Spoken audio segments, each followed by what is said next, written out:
जय माई राधा कृष्ण माई जय जय माई राधा कृष्ण माई जय माई शिरडी साई माई। सच्चिदानंद सद्गुरु साईनाथ महाराज की जय। हरि जगत माते राधे कृष्ण माई की जय। குருநாதருடைய பரம கருணையினால ஸ்ரீ துவாரகாமாயி பற்றியும் சாவடி பற்றியும் நம்ம கடந்த பதிவுகளில் பார்த்து அனுபவிச்சிருப்போம். துவாரகாமாயினுடைய மகத்துவம் எப்பேற்பட்டது, சாவடியினுடைய மகத்துவம் எப்பேற்பட்டதுன்றதெல்லாம் நம்ம பார்த்துக்கிட்டு வரோம். இந்த பகுதியில் நம்ம என்ன பார்க்க போகிறோம் அப்படின்னா, பாபா முதல்ல 1854 தோன்றியதாக, அதாவது ஒரு வேப்ப மரத்தின் அடியில் தோன்றியதாக கூறப்பட்ட அந்த குருஸ்தான பத்தின மகத்துவத்தையும், அந்த குருஸ்தானம் எப்படி சுவாமி கிருபையினால உயர்ந்தது, அடியார்கள் எல்லாரும் சேர்ந்து எப்படி அந்த மகத்துவம் வாய்ந்த அந்த குருஸ்தானம் எப்படிலாம் கொண்டாடினாங்க, ஒவ்வொரு காலகட்டத்துக்கும் அந்த குருஸ்தானில் சுற்றி இருக்கக்கூடிய இடங்களுடைய நிலை, கட்டிடங்கள் எல்லாம் எப்படி மாறுபட்டு இப்போ நம்ம பார்க்குறோமே ஷிரடியில் குருஸ்தானம் எப்படி இது உருவானதுங்கிற மொத்த டீட்டெயிலுமே நம்ம இந்த பதிவில் பார்த்து அனுபவிக்க போகிறோம். எல்லாத்தையுமே இந்த 10 நிமிஷத்தில், இந்த 15 நிமிஷத்தெல்லாம் சொல்கிறதுக்கு முடியவே முடியாது. ஏன்னா விஷயங்கள் கொட்டி கிடக்கு. அநேக வெப்சைட்னு சொல்லக்கூடிய இந்த பகுதிகளில் நிறைய நம்ம தேடி பார்த்தோம் அப்படின்னா நிறைய கொட்டி கிடக்கு. எல்லாத்தையும் சொல்லணும்னா ரொம்ப நேரம் எடுக்கும். ஆனாலும் நம்ம இந்த பகுதியில் நம்ம ரொம்ப முக்கியத்துவமான விஷயங்களை மட்டும் நம்ம தாராளமாக எடுத்துப்போம். முதல்ல மகான்கள், ஒவ்வொரு மகான்களுக்குமே ஒவ்வொரு மகத்துவம் இருக்கும். சில மகான்கள் அரச மரத்தடியில் வாழ்வாங்க, சில மகான்கள் வேப்ப மரத்தடியில் வாழ்வாங்க, சில மகான்கள் வேறு வேறு இடத்துல வாழ்வாங்க. நிறைய மகான்களுடைய திவ்ய சரித்திரத்தை எடுத்துக்கிட்டிங்கன்னா, ராமகிருஷ்ண பரமஹம்சர் எடுத்துக்கிட்டிங்கன்னா மாமரத்தில் அடியில் அமர்ந்து கொண்டு தான் தன் பக்தர்களுக்கு தன்னுடைய பரிபூர்ண அருள் கடாட்சத்தை கொடுத்துருக்கார். கல்பதருடேன்னு கொண்டாடுறாங்க. அதை போல நம்ம சத்குரு சாய்நாதரும் சாந்தபாய் பாட்டில் மூலமாக அழைச்சிட்டு வரத்துக்கு முன்னாடி அவர் தூப்கேட் என்ற கிராமத்தில் தோன்றிய இடமாக கூறப்படுறதும் ஒரு மாமரம் தான்.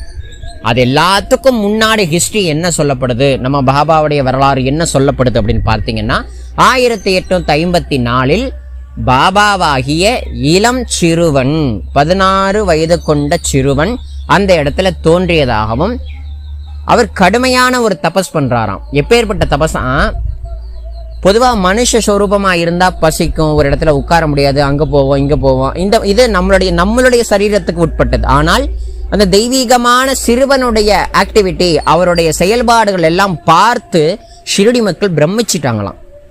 அப்படி என்னப்பா நடந்துச்சுன்னு கேட்டீங்க அப்படின்னா, பாபா பிற்காலத்தில் தான் சாயின்ற திருநாமம் சூட்டப்பட்டது.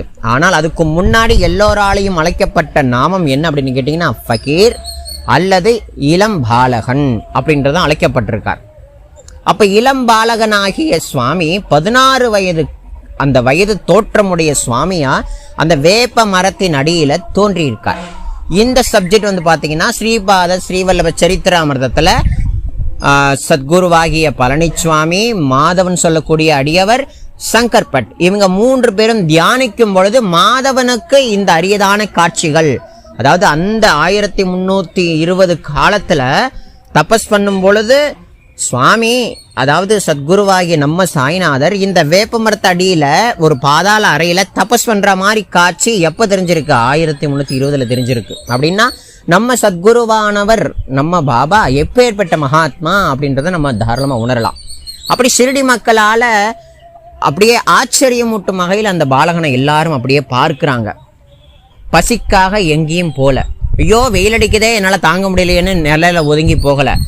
மழை அடித்தாலும், புயல் அடித்தாலும், வெயில் அடித்தாலும், பசிச்சாலும், தாகம் எடுத்தாலும் எங்கேயுமே நகராம ஒரே சிந்தனையோட கண்களை மூடியவாறு அப்படியே சுவாமி உட்கார்ந்திருக்காராம் இளம் பாலகன். இதை பார்த்து மக்கள் எல்லாம் ஆச்சரியப்பட்டு போய், அந்த சாதாரணமான பார்வையே இவன் சாதாரணமானவன் அல்ல, இவன் உண்மையாலேயே ஒரு மகாத்மாவா தான் இருக்க முடியுங்கிறது அடியார்கள் அதாவது ஷிரடி மக்கள் மனதுல படுது. ஆனாலும் குதர்க்கவாதிகள் எல்லாரும் சேர்ந்து இல்லை அவர் மந்திரவாதியா இருப்பான் தந்திரவாதியா இருப்பான்ற மாதிரி சில பேரோட அபிப்பிராயம். அது சில பேரோட அபிப்பிராயம். மகள்சால்பதி இன்னும் சில அடியார்களோட அபிப்பிராயம் இவர் ஒரு உயர்ந்த பரமாத்மா, இவர் ஒரு உயர்ந்த ஆத்மாங்கிறது எண்ணம் படுது. சில பேர் மனசுல குதர்க்கம் எழுது. இது எல்லாத்துக்கும் தீர்த்துக்கிறதுக்கு என்ன பண்றாங்க அப்படின்னா எல்லா மக்களும் ஒண்ணு கூடி அந்த குருஸ்தான் வேப்ப மரத்துக்கு கீழே நிற்கக்கூடிய பாலகனுக்கு முன்னாடி நீ யாருப்பா எங்கிருந்து வந்தா ஏகப்பட்ட கேள்வி கேட்டிருக்காங்க. ஆனா ஒரு விஷயத்து கூட சுவாமி ஆகிய பாலகன் வாயே திறக்கல. இதுக்கு என்னதான் முடிவு அப்படின்னு எல்லா மக்களும் ஆலோசிக்கும் பொழுது கண்டோபராயர் ஒருத்தர் மேல் ஆவிர்வவிக்கிறார். அந்த கண்டோபராயர் சொல்றார், இந்த பாலகன் 12 வருடங்காலம் இதற்கு கீழ் தபஸ் பண்ணியிருக்கார் அப்படின்ற மாதிரி சுவாமி சொல்லும் பொழுது அப்ப எப்படி இது சாத்தியமாகும் அப்படின்றதெல்லாம் யோசிக்கிறாங்க. அப்ப அது சாத்தியமா நிரூபிக்கிறதுக்கு அதே கண்டோப சுவாமி என்ன சொல்றார், ஒரு குறிப்பிட்ட இடத்தை காட்டி இந்த இடத்த நோண்டுங்க, இந்த இடத்த மம்பட்டி வச்சு நோண்டுங்க, உங்களுக்கே விஷயம் தெரியும், இவன் யாருங்கிறது நீங்க தெரிஞ்சுப்பீங்க அப்படின்றத கண்டோபா சொல்லி மறைஞ்சிட்டார். அவர் மலையேறிட்டார். அதுக்கப்புறம் மக்கள் எல்லாம் ஒன்று கூடி இத்தனையும் இந்த இளபாலகன் வேடிக்கை பார்த்துக்கிட்டே இருக்கார். ஏன்னா அவர் திருக்கால ஞான் இல்லையா, என்ன ஏது நடக்குங்கிறது அவருக்கு தெரியும் இல்லையா. அப்ப அந்த பாலகன் ஆகியவர் அழகா பார்த்து வேடிக்கை பார்க்கிறார். மக்கள் நோண்டுறாங்க. அந்த மண்ணை நோண்டும் பொழுது ஒரு பெரிய பாதாள அறை உள்ள போகுது. அந்த வேப்ப மரத்துக்கு பக்கத்துல கொண்டோபா காட்டிய இடத்துல பாதாள அறை போனா அங்க 4 சமய விளக்கு அணையாம எரியுதான். பக்கத்துல பாத்தீங்கன்னா ஜபமாலை இருக்கு, உட்காரக்கூடிய ஆசனங்கள் இருக்கு. யாரோ ஒருத்தர் இங்க தபஸ் பண்ணியிருக்காங்கிறது மட்டும் மக்களுக்கு புரிஞ்சிட்டு. ஆனா அது யாரு, ஒருவேளை இந்த பாலகனா இருக்கும் அப்படின்றது கண்டோபாவோட வாக்கு. ஆனால் இதை திறக்கும் பொழுதே இளம் பாலகன் ஏந்து இது என்னுடைய குருஸ்தானம், என்னுடைய குருநாதர் வாழக்கூடிய இடம், அதனால இதை புனிதப்படுத்துங்க, தயவு செஞ்சு இருந்தபடியே மூடிடுங்க அப்படின்னு இளம் பாலகனானவர் சொல்லிட்டார். அதுக்கப்புறம் என்ன அப்படின்னு கேட்டீங்கன்னா, என்ன ஆச்சரியமூட்டமாக இன்னொரு ஆச்சரியம் கேட்டீங்கன்னா, அந்த வேப்ப மரத்தினுடைய ஒரு கிளைய இளம் பாலகன் தொட்டார், அவ்வளவுதான் அந்த கசப்பான இலை இனிப்பா மாறிடுது சுவாமி கிருபையினால. அதே மாதிரி அந்த இளம் பாலகனாகிய சத்குரு சாயி சொல்றார், இந்த இடத்துல வெள்ளிக்கிழமையும் வியாழக்கிழமையும் யாரு சாணியால மெழுகி தூபதீபம் காட்டி நிவேதனம் பண்ணி அர்ச்சனை யாரெல்லாம் பண்றாங்களோ அவர்களுக்கு இறைவனுடைய அருளாற்றல் கிடைக்கும் அப்படின்னு ஒரு ஆசீர்வாதமும் பண்ணிடுறார். இதெல்லாம் நடந்தது எப்பப்பான்னு கேட்டீங்கன்னா 1854. இதுக்கப்புறம் சுவாமி மறைந்து விட்டார். எங்க போனார், ஏது பண்றாருன்றது யாருக்கும் தெரியாது. ஆனால் நம்மளுடைய சரித்திரத்தின்படி தூப்கேட் அந்த கிராமத்துல மாமரத்துக்கு அடியில ஒரு இளம் பக்கீரா 16 வயது வானவரா இங்க தோன்றியிருக்கார். அங்க ஒரு இளமையான இன்னும் கொஞ்சம் உயர்ந்த வயதா நவரா 21 வயசு பையனா வச்சுக்கோங்களேன். அப்ப அந்த மாதிரி வயசுலதான் சாந்த்பாய் பட்டேல் அவர்களுக்கு சுவாமி தரிசனம் கொடுத்து அப்புறம் ஷிரடிக்கு வந்தார். ஷிரடிக்கு துவாரகா மாயில அமர்ந்து அருளாட்சி செய்துட்டு இருந்த காலம் அது. அப்பதான் மகள்சால்பதின்ற அடியவர்கிட்ட பாபா சொல்றார், அரே பகத், இந்த ஷிரடி எதிர்காலத்துல உயர்ந்த சேத்திரமா போக போறது, பெரிய பெரிய விழாக்கள்லாம் கொண்டாட போறாங்க, பெரிய பெரிய அதிகாரிகள்லாம் இந்த இடத்துக்கு வருவாங்க, பெரிய பெரிய ஊர்வலங்கள்லாம் நடக்கும், இந்த இடமெல்லாம் பில்டிங்கா போயிடும், ஜன கூட்டம் இங்க தாங்காது, இந்த ஷிரடி பெரிய சேத்திரமா போக போகுதுன்னு சொன்னார். ஆனால் அக்கம் பக்கத்துல சிரிச்சாங்க. ஆனா மகள்சால்பதி ஹிருதயத்துல பட்டுச்சு. என்ன பட்டுச்சுன்னா, சுவாமியோட வாக்கு பலிக்கும்ன்றது. அதுதான் குரு பக்தி. அப்ப அது பலிக்கிறதுக்காகவே, சுவாமி கொண்ட எண்ணத்தை பலிக்க வைக்கிறதுக்காகவே தான் பாபா எண்ணற்ற அடியார்களை ஷிரடியில இழுத்தார். ஒத்தொத்தருக்கும் ஒரு விஷயங்களை கொடுத்து அவர்கள் மூலமா சுவாமி தன்னுடைய காரியங்களை அப்படி பண்ணிக்கிட்டார். ஆனால் அதுல ரொம்ப முக்கியத்துவம் வாய்ந்த ஒரு பக்தர் யாருன்னா ஜெகத்நாதாவாகிய ஸ்ரீ ராதாகிருஷ்ணமாயி தான். ஆமாம், அந்த அன்னையை கொண்டுதான் ஷிரடிய உயர்ந்த புண்ணிய சேத்திரமாகிய பண்டரிபுரமா மாத்திவிட்டார் நம்ம பாபா. ஏன்னா அந்த அன்னையினுடைய லட்சியம் என்னவா, ஷிரடி பண்டரிபுரமா மாறணும். பண்டரிபுரத்துல என்னென்ன உபச்சாரங்கள் எல்லாம் நடக்குதோ அது அத்தனையும் ஷிரடியில நடக்கணுங்கிறதுக்காக பெரிய சாவடி ஊர்வலம், மகாரதி வழிபாடு, சுவாமிக்கு சாமரசர சேவை, ராஜாதி ராஜான்னு சொல்லக்கூடிய அந்த அகண்ட நாம கோஷம், அகண்ட நாம சப்தாகம், சாயி நாம ஜபம், ஏகப்பட்ட விஷயங்களை அன்னை கொண்டு வந்ததோடு மட்டுமல்லாமல் ஷிரடிய உயர்ந்த சேத்திரமாகவும் ஷிரடிய உயர்ந்த சமஸ்தானமாகவும் மாத்திட்டாங்க. இது பாபாவோட கிருபை, பாபாவோட சங்கல்பம். மேற்கொண்டு சுவாமியை பற்றின விஷயங்கள் யாருக்கும் தெரியாத காலகட்டத்தில் 1912 அப்பதான் இந்த பாதுகா சமாச்சாரமானது நம்ம சாயி சச்சரத்தில் நிறைய சொல்லப்பட்டிருக்கு. என்னன்னா, பாயி கிருஷ்ணாஜி அலிபாகர் அப்படின்னு சொல்லக்கூடிய அக்கல்கோட் பக்தர் மூலமா தான் முதலா இந்த குருஸ்தானத்துல ஒரு பாதுகா பிரதிஷ்டை பண்ணப்பட்டது. அப்பலேருந்து தான் இந்த குருஸ்தானுடைய மகத்துவத்தை வெளிக்கொணர பாபா கிருபை செஞ்சார். அதுக்கு முன்னாடிலாம் மக்கள் வருவாங்க, நமஸ்காரம் பண்ணுவாங்க, நிறைய விஷயங்கள் நடந்துட்டு இருந்தது. ஆனாலும் எப்ப முக்கியத்துவம் வாய்ந்தது அப்படின்னா 1912 தான். அப்பதான் மேகா வந்துட்டார், அலிபாகர் கிருஷ்ணாஜி வந்துட்டார், தீட்சித் வந்துட்டார், ஆயி வந்துட்டாங்க, ஏகப்பட்ட அடியர்களை சுவாமி பிடிச்சிருத்தார். அப்பதான் முதலா இவர் அக்கல்கோட் பக்தரா இருக்கிறதுனால அக்கல்கோட்டுக்கு போய் பாதுகா வழிபாடு பண்ணணும்னு நினைக்கும் பொழுது அக்கல்கோட் ஸ்ரீ சுவாமி சமர்த்தர், அடே நான் இங்க இல்லடா, என் ஷிரடி இருக்கு, நீ ஷிரடிக்கு வா அப்படின்னு சுவாமி கனவு மூலமா அனுகிரகம் பண்ண அந்த அலிபாகர்ன்றவர் நேரா ஷிரடிக்கு வந்து பார்த்தால் சுவாமியோட அனுகிரகம் கிடைச்சிது. அப்புறமா என்ன சமாச்சாரம்னு கேட்டிங்கன்னா, இந்த அலிபாகர்னு கிருஷ்ணாஜி இருக்காரே, அவர் கூட நிறைய அடியார்கள் வந்தாங்களாம். அதாவது கம்பவுண்டர், அவருடைய டாக்டர் ஆகிய ராமாராம் கோத்தாரி, அதே மாதிரி சகுன்மேரு நாயக், கோவிந்த் கமலா தீட்சித், இவங்க எல்லாருமே ஒரே ஃப்ரெண்ட்ஸ் ஆகிட்டாங்க. இப்படி ஃப்ரெண்ட்ஸாக உட்காந்து பேசிக்கிட்டு இருக்கும் பொழுது பாபா பற்றி பேசுகிறாங்க. அப்போ இந்த அலிபாகர்னு சொல்லக்கூடிய ஒரு ஹிருதயத்தில் என்ன தோன்றுதான், பாபா உட்கார்ந்த முதலா தோன்றிய இந்த இடத்தினுடைய ஒரு ஞாபகார்த்தமா ஒரு பாதுகாவை பிரதிஷ்டை பண்ணா என்ன அப்படின்ற ஒரு கேள்விக்குறி வந்துட்டு, இது நல்ல சமாச்சாரமா இருக்கே அப்படின்லாம் யோசிக்கிறாங்க. சரி, என்ன பாதுகா வைக்கிறது, ஒரு மரத்துல செய்யலாமா, இல்ல ஒரு கருங்கல்ல செதுக்கலாமாங்கிறவங்களாம் பலவித யோசனைகள்.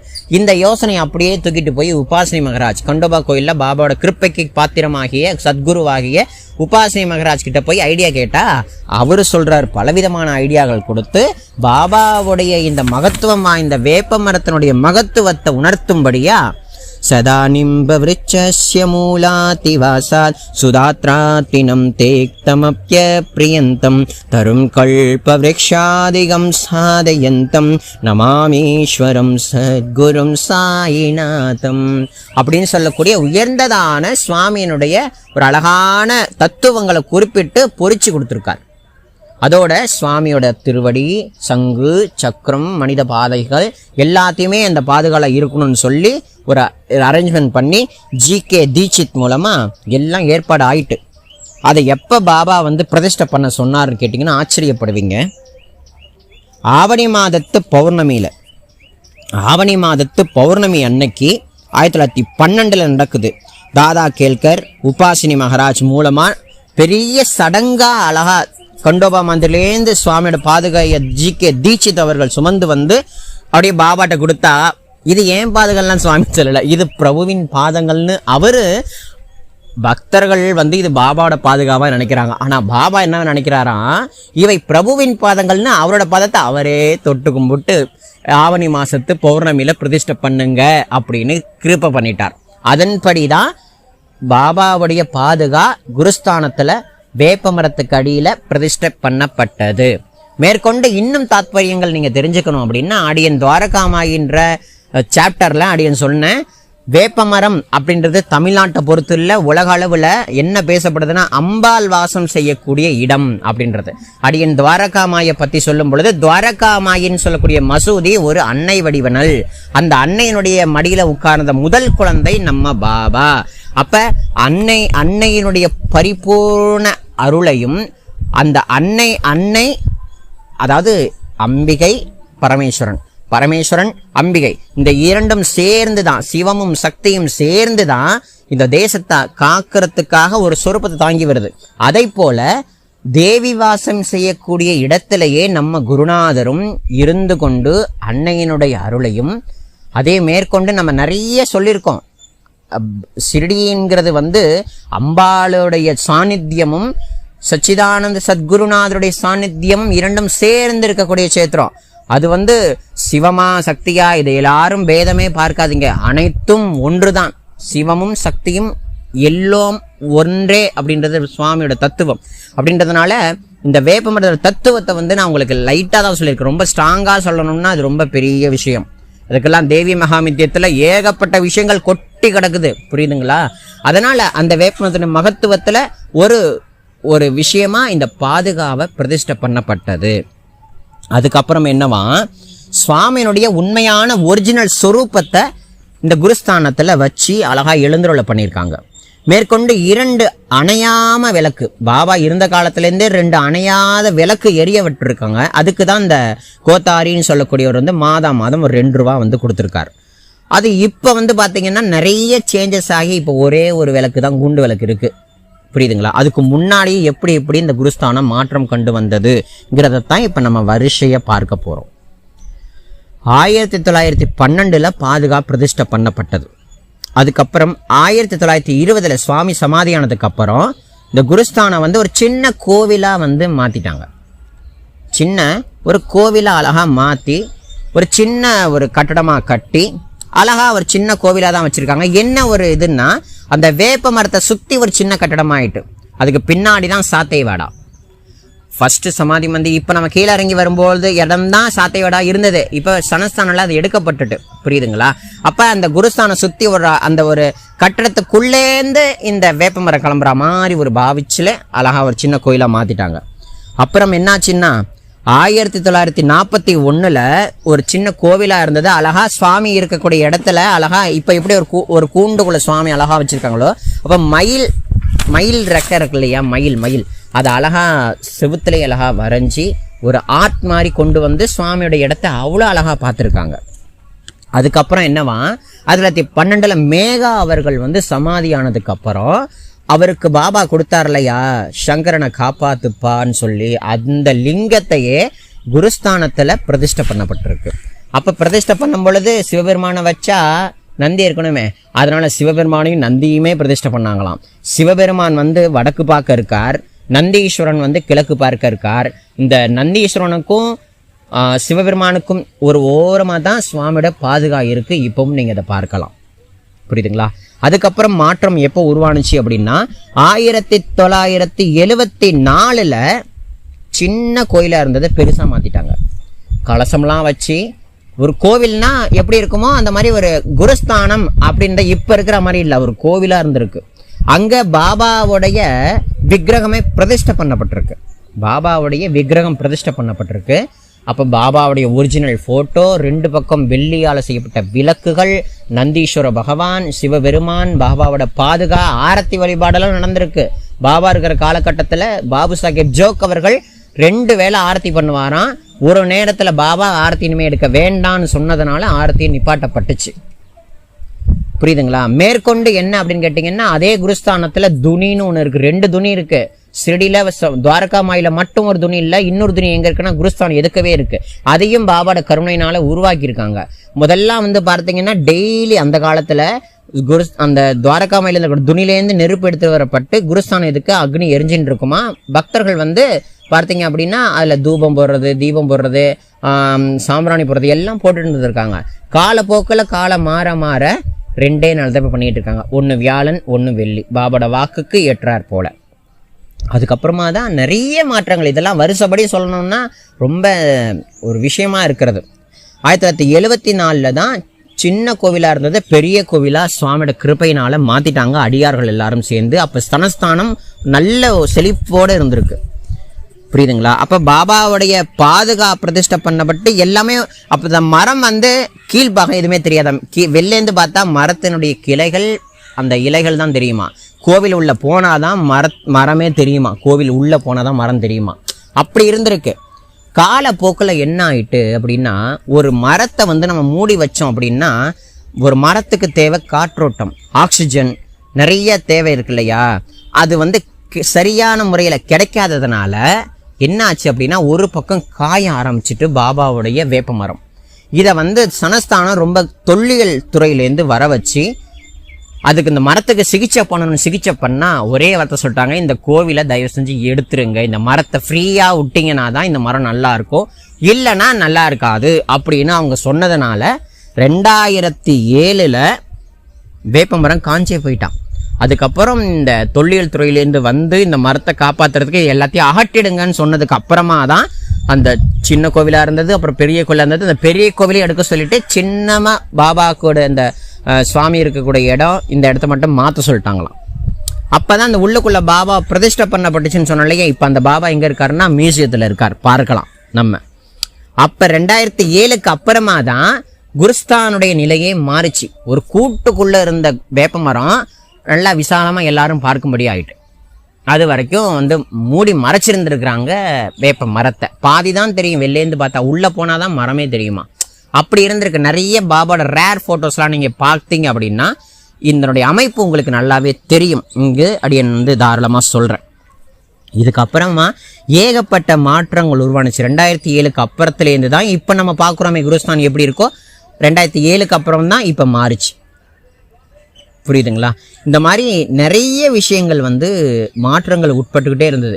இப்போ நம்ம பார்க்குறோம் தெரியுமா, குருஸ்தானத்தில் இருக்கக்கூடிய பாபாவோட ஒரிஜினல் படம் அது எப்போ மாற்றப்பட்டுச்சு அப்படின்னு பார்த்தீங்கன்னா செப்டம்பர் மாதம் 1952 34வது பாபாவோட மகாசமாதி அன்னைக்கு அந்த பாபாவோட ஒரிஜினல் படம், அதுக்கு முன்னாடி அடியார்களால் வணங்கப்பட்ட ஒரிஜினல் படம் எடுக்கப்பட்டுட்டு இப்போ நம்ம பார்க்குறோமே இந்த படத்தை அப்போ தான் வச்சுருக்காங்க. 1952 தான் அந்த படத்தை வந்து வைக்கப்பட்டதா சொல்லப்பட்டிருக்கு. நிறைய விஷயங்கள் அது உள்ளக்குள்ளே பார்த்தீங்கன்னா 2 விளக்கு இருக்குங்கிறத நான் சொல்லியிருப்பேன். 2மே வெள்ளி விளக்காக இருந்திருக்கு. காலப்போக்கில் சனஸ்தானுடைய பரிந்துரையின் பேரில் 2 விளக்கு இப்போ 1 விளக்காக போயிட்டு. நிறைய விஷயங்கள் வந்து நம்ம குருஸ்தானை பற்றி நம்ம அனுபவிக்கணும் அப்படின்னா அடியன் சொல்கிற விஷயங்கள் எல்லாமே ரொம்ப பெருசே கிடையாது, ஒரு புள்ளி தான். குருஸ்தானுடைய மகத்துவத்தை யாரால சொல்ல முடியும்? சிவனேசன் சுவாமிகள் சதா குருஸ்தானை 108 பிரதட்சணம் பண்ணுவாராம்.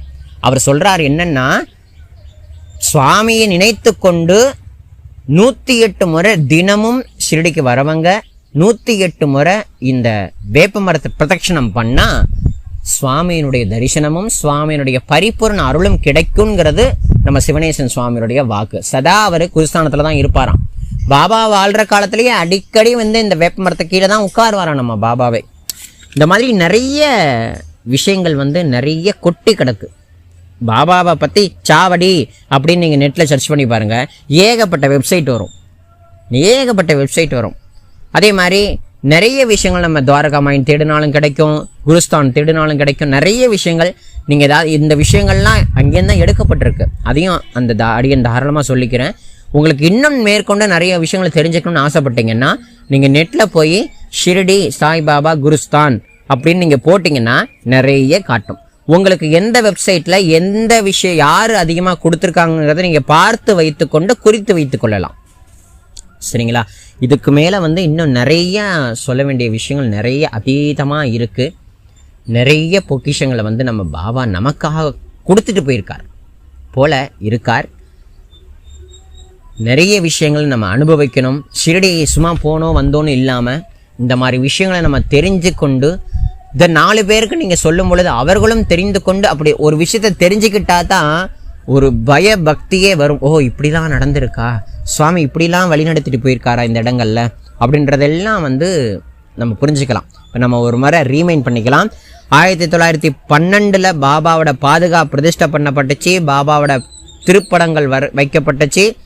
மேகா சமாதியானதுக்கு அப்புறம் பாபாவால் கொடுக்கப்பட்ட சிவலிங்கம் அந்த நந்தியம்பெருமான் அடுத்து பாதுகா பிரதிஷ்டை பண்ணப்பட்டுச்சு. ஒரு சின்ன கோவிலா 1920 இருந்தது. 1941 சின்ன கோவிலா இருந்தது, பெரிய கோவிலா மாத்திட்டாங்க. 1974 நல்ல கலசத்தோட கொண்ட ஒரு கோவிலா மாத்தினாங்க. அப்ப பாபாவுடைய சொரூபமாகிய சிலா சொரூபத்தையும் பிரதிஷ்டை பண்ணாங்க. அதுக்கப்புறம் காலங்கள் ஓட 2007 தொல்லியல் துறையினுடைய ஒரு பரிந்துரையின் பேர்ல அந்த வேப்பமரம் கோவிலா இருந்ததுல அது அப்படியே கோவில இல்லாம அகற்றிவிட்டு பாபா இப்ப நம்ம குருஸ்தான்ல பாக்குறோமே அதுவா மாற்றப்பட்டுச்சு. இது போல இன்னும் ஏகப்பட்ட விஷயங்கள் நிறைய கொட்டி கிடக்கு. எல்லாத்தையும் வடியினால சொல்ல இயலவில்லைங்கிறதையும் தாராளமா சொல்லிக்கிறேன். மேற்கொண்டு நம்ம அடுத்தடுத்த பதிவில் நம்ம ஷிரடியில் எதெல்லாம் ரொம்ப முக்கியமானதோ அதெல்லாமே ஒரு பார்வையா பார்த்து அனுபவிக்கிறோம். இது மாதிரி பதிவுகளை நீங்களும் அனுபவிங்க. உங்களுக்கு தெரிந்த அடியார்களுக்கும் அனுப்பி அவர்களுக்கும் அந்த அனுபவத்தை கொடுத்து குரு கிருபைக்கு பாத்திரமாகுங்கிறத சொல்லி நமஸ்காரம் பண்ணிக்கிறேன். सच्चिदानंद सद्गुरु साईनाथ महाराज की जय. जगत माते राधे कृष्ण माई की जय.